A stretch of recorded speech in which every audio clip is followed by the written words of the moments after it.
vertiente claramente política. Y además, como último aspecto de lo que yo entiendo que es su metodología, ella trabaja con historia de género. Y eso significa que, además de tener la perspectiva de los de abajo, de los vencidos y de los olvidados, y de reconstruir una historia que pretendidamente ha olvidado a los protagonistas, a los que fueron objeto de la represión, ella ha puesto la mirada en las mujeres, en lo que significó para las mujeres la República y lo que significó para las mujeres la represión, una represión que tuvo unas características particulares. Y al hablar de esas mujeres, de la represión, de las acusaciones que se hicieron contra ella, nos desvela unas mujeres que lucharon, que tenían una formación, que tenían una cultura, que se emanciparon y eran autónomas. Esto es una de las cosas terribles que se interrumpió con el golpe de Estado y con la dictadura. Bueno, se interrumpió por lo menos temporalmente, porque se había avanzado notablemente en esa perspectiva. Bueno, y respecto a lo que considero que, aparte de la metodología, son los aspectos más reseñables, se podrían decir otros, pero bueno, hay que elegir algunos, y yo diría que el objetivo fundamental del trabajo es conocer las características, el alcance y el significado de la represión de los docentes. Para ello, pues es preciso, primero, conocer cuáles fueron las características y el significado de la reforma educativa de la Segunda República. Una reforma que fue la base de un proyecto, que es lo que tendría que ser siempre la educación, ¿no? No estar introduciendo constantes reformas que no sabemos nunca dónde van, sino tener un proyecto. Y durante la Segunda República había un proyecto, y en ese proyecto la educación era el fundamento. Había que cambiar la sociedad, había que modernizarla y había que crear la democracia. Y sin educación, sin una formación adecuada, eso no era posible.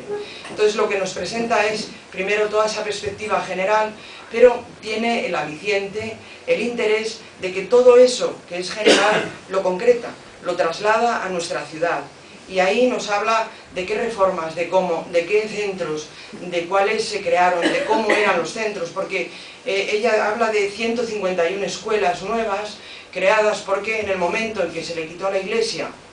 bueno, los centros que les correspondían, los centros de enseñanza, se crea un vacío y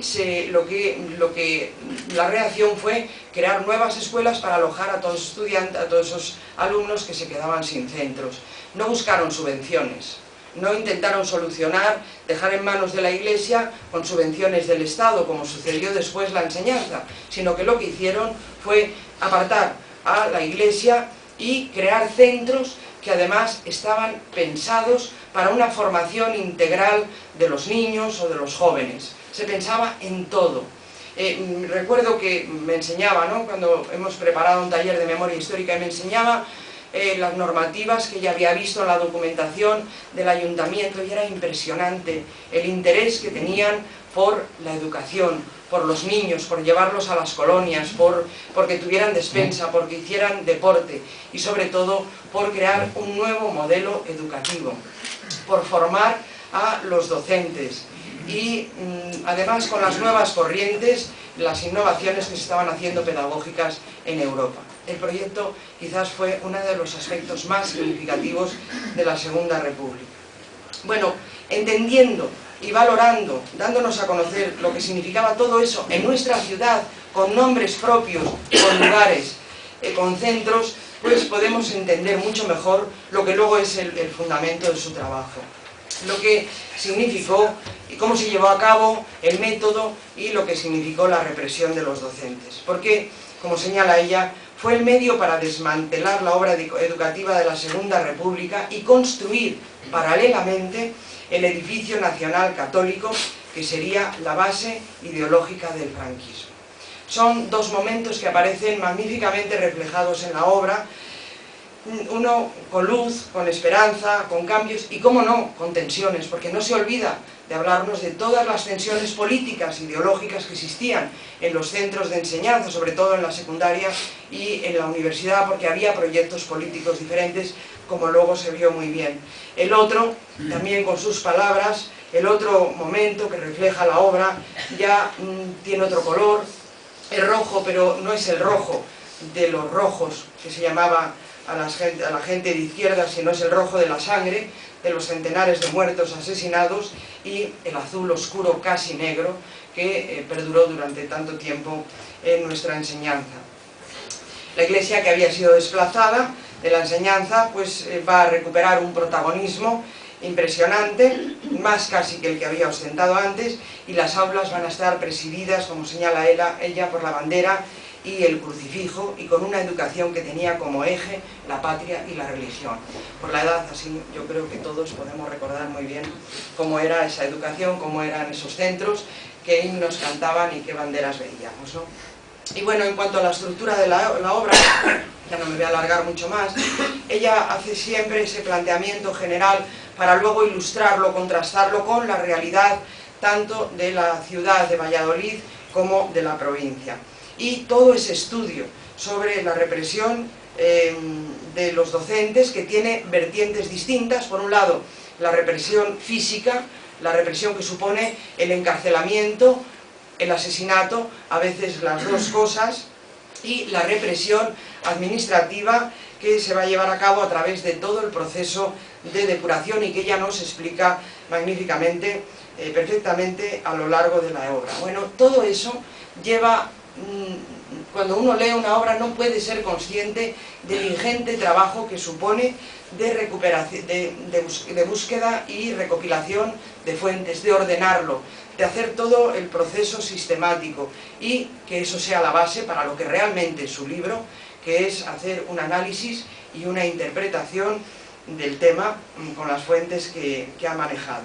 Bueno, eso le permite realizar lo que sería la segunda parte del libro, que es pues un registro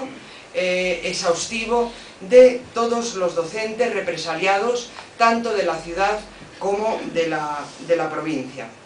Ella lo que hace es, en la ciudad, ir centro por centro, y ahí aparecen anotados todos los que fueron represaliados. Y nos hace una ficha que es un poco escalofriante, porque cambia absolutamente su lenguaje, ese lenguaje fácil y dinámico, y se convierte casi en un acta notarial, que yo creo que, si no lo ha hecho conscientemente, inconscientemente ha querido funcionar como un acta notarial, en la que aparece la persona, aparecen sus datos personales, aparece su afiliación política o sindical, las acusaciones que se le hizo a esa persona, y las penas de las que fue objeto, para luego decirnos cuál fue el destino final de la persona. Ahí visibilizamos a todas esas personas a las que, bueno, pues de alguna manera se nos había ocultado o